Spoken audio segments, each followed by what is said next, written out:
Welcome to OneTime. This video is going to show you how to add a new client. First, just click on Clients in your navigation bar, and then click Add.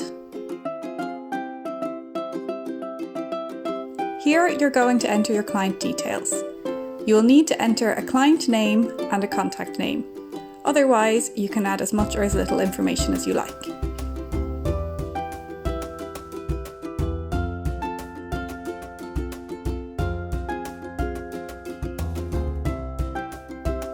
Once you have added your details, just click Save.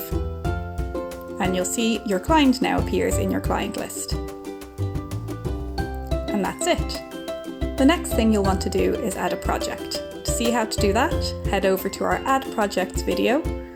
And if you have any other questions, just contact our support team or head over to our FAQ.